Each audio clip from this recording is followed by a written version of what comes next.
तो दोस्तों, आज की इस वीडियो में हम लोग बात करेंगे MHD 6 का एक बहुत ही इम्पोर्टेंट प्रश्न।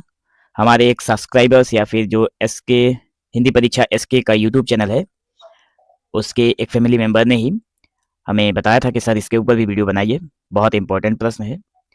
तो प्रश्न कुछ इस प्रकार है कि रामकाव्य परंपरा का विकास, प्रमुख कवि एवं उनकी रचनाओं के बारे में चर्चा कीजिए। बहुत ही इम्पोर्टेंट प्रश्न है और शायद इससे पहले जो मेरे चैनल पर जो प्लेलिस्ट है उसमें ये जो क्वेश्चन है वो नहीं है।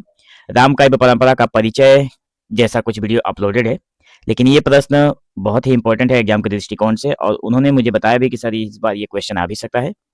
ठीक है, तो बढ़ते हैं आगे और हम लोग देखते हैं उत्तर में। सबसे पहले हम लोग ये समझेंगे कि रामकाव्य जो परंपरा है उसका विकास कैसे हुआ, प्रमुख कवि कौन कौन से हैं और उनकी कौन सी रचनाएं हैं रामकाव्य परंपरा को विकास करने में।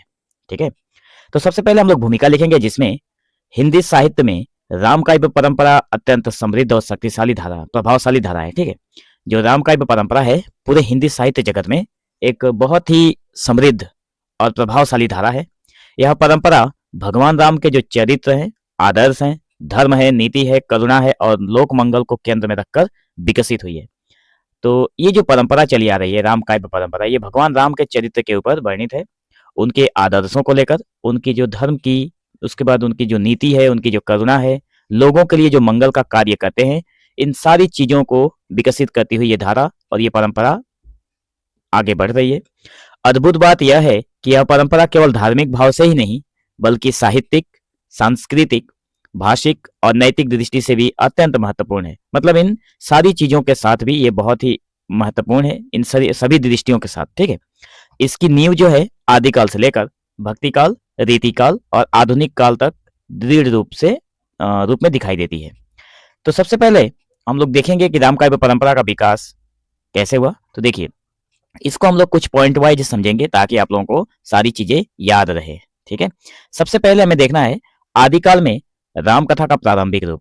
जब आदिकाल का समय चल रहा था, उस समय में रामकाव्य परंपरा का क्या प्रारंभिक रूप था, मतलब शुरुआती दौर में उसकी क्या रूप देखने को मिला था।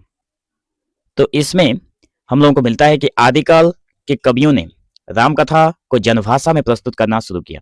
आदिकाल के जो कवि थे उन्होंने रामकथा को जनभाषा में, मतलब लोगों की भाषाओं में प्रस्तुत करना शुरू किया।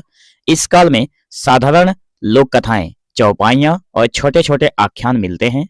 जैसे रामायण कथा के कई लोक रूप बन चुके थे जिनमें लोकगीतों और आख्यानों का प्रभाव था। मतलब उस समय में क्या होता था, जो जो लोक कथाएं थी, जो चौपाई थी, जो छोटे छोटे आख्यान मिलते थे, उसमें इस जो राम कथा था या फिर रामकाव्य परंपरा जो थी या फिर जो राम कथा है उसी को लोगों द्वारा, मतलब लोगों तक पहुंचाई गई, लेकिन लोगों की भाषा में, ना कि किसी साहित्यिक भाषा में। ठीक है, इससे क्या हुआ कि इसके कई रूप देखने को मिले जो कि लोगों के बीच लाया गया था।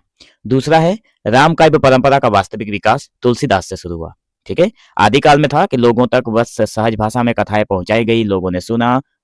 ठीक है, लेकिन रामकाव्य परंपरा का जो वास्तविक विकास है वो तुलसीदास से चालू होता है और यहाँ पर भक्ति काल में तुलसीदास ने रामकाव्य को चरम ऊंचाई दी थी।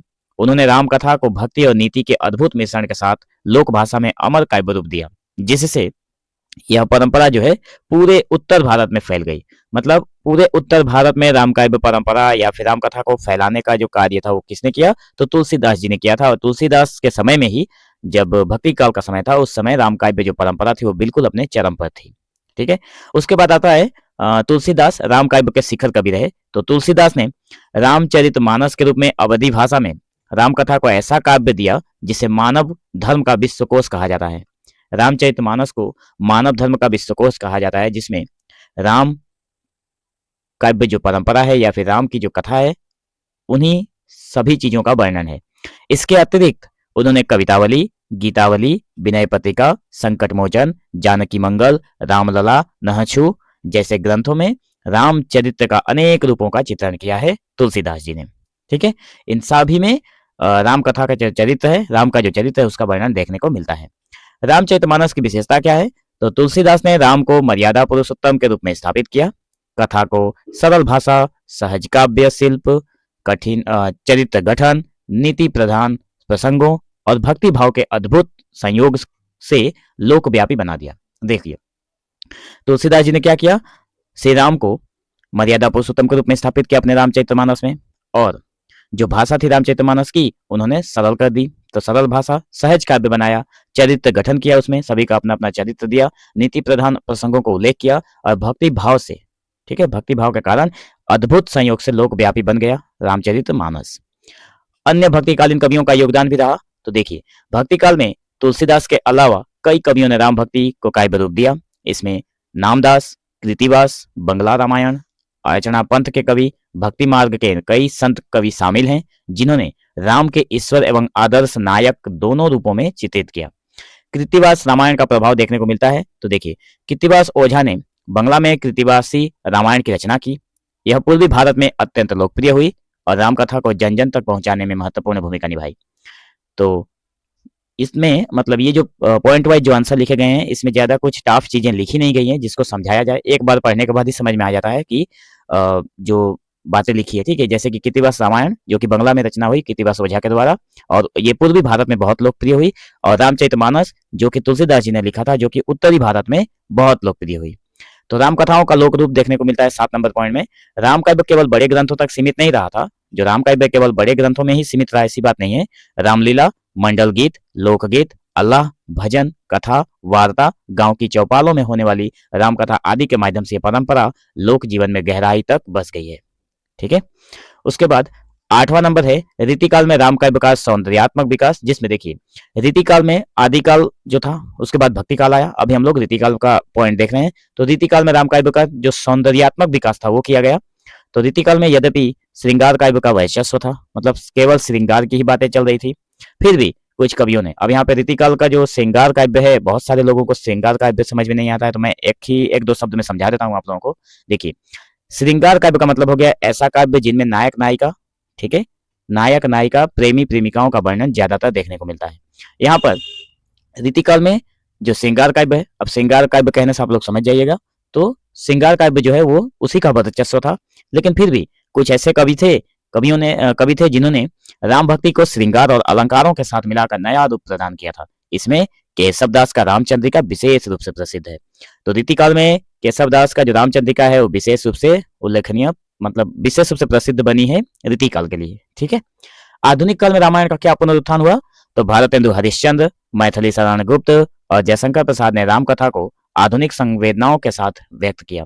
जैसे साकेत गुप्त जी ने, मैथिली शरण गुप्त जी ने उर्मिला और लक्ष्मण के दृष्टिकोण से राम कथा को नया आयाम दिया था, जबकि भारतेंदु ने नाटकों के माध्यम से दिया था, ठीक है। अब हम लोग बात करते हैं 10वें नंबर बिंदु की, जिसमें समकालीन साहित्य में रामकथा की निरंतरता देखने को मिलती है। तो आज भी रामकथा पर उपन्यास, नाटक, सीरियल, लोकगीत, एनिमेशन, आधुनिक काव्य और डिजिटल माध्यमों में निरंतर पढ़ने या फिर लिखने पर क्रम जारी है। यह राम काव्य परंपरा की अमरता का प्रमाण है। आज भी अगर आप लोग देखें तो ये सारी चीजें जो बन रही हैं, ये सारी की सारी चीजें बन रही हैं, ठीक है, आप लोगों को भी पता है।